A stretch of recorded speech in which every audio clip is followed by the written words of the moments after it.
Hello everyone, my name is Xuan.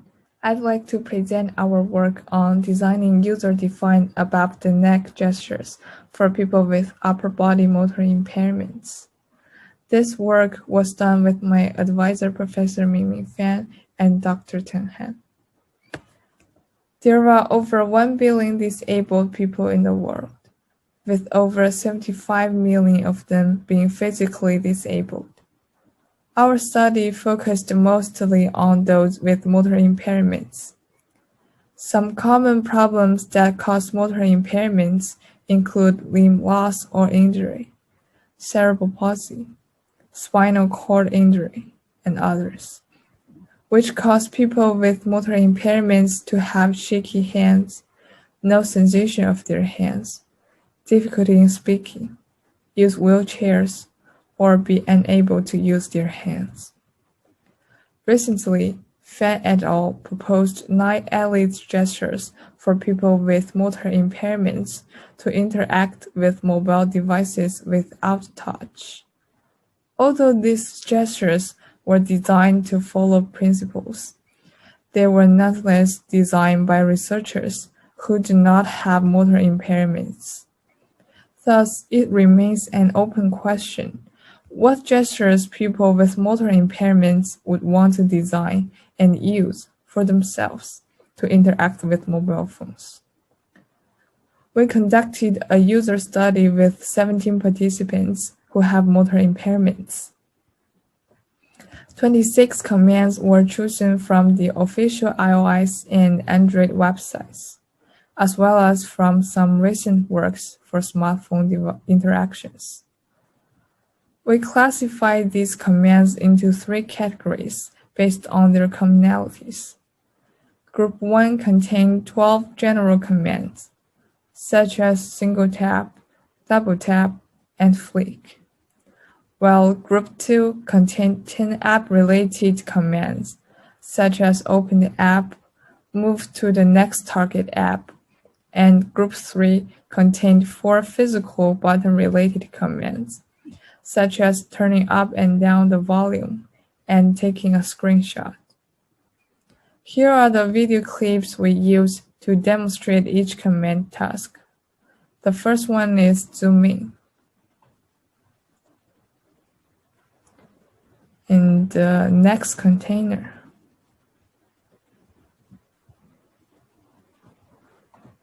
and volume up.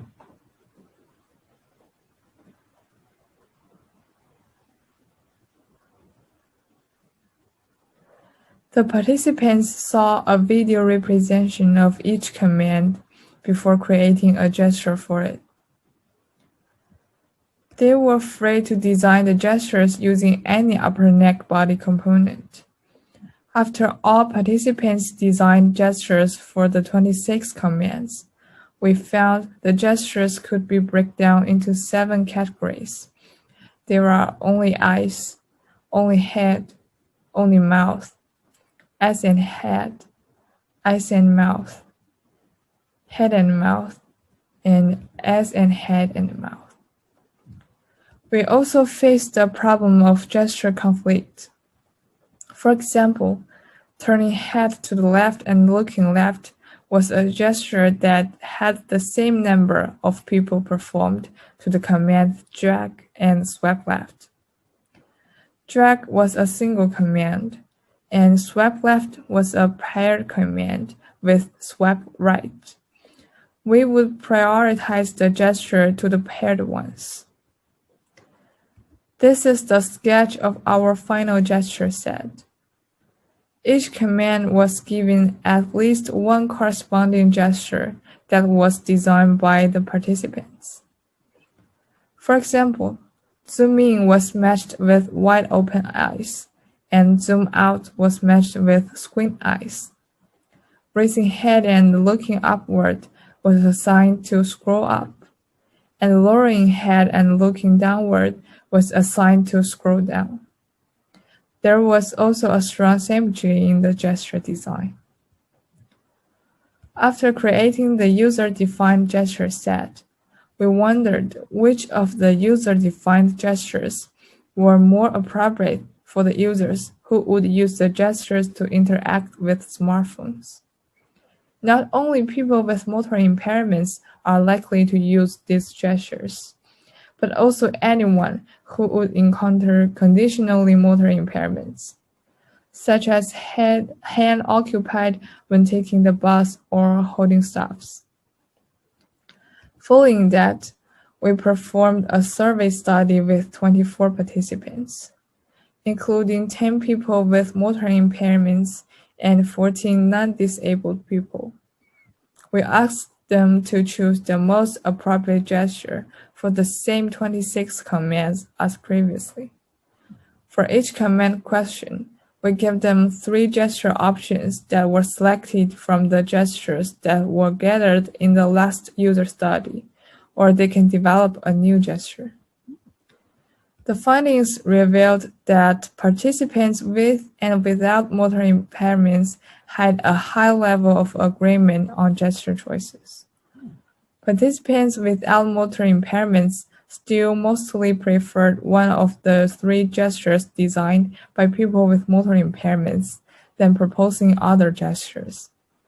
Surprisingly, one of the non-disabled participants said that certain movements were so complex that no one would find it easier than using their hands unless they had paraplegia.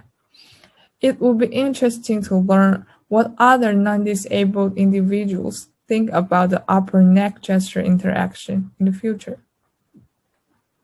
Based on our study, we proposed some gesture design considerations, such as requiring little effort to remember the gestures, assigning more than one gesture to each command, allowing people to customize the gestures based on their preferences and physical conditions, and keeping social acceptance in mind. More commands, more diverse people involved, and more aspects of analysis on gesture creation between people with motor impairments and those without motor impairments might be included in the future study. Thank you for listening.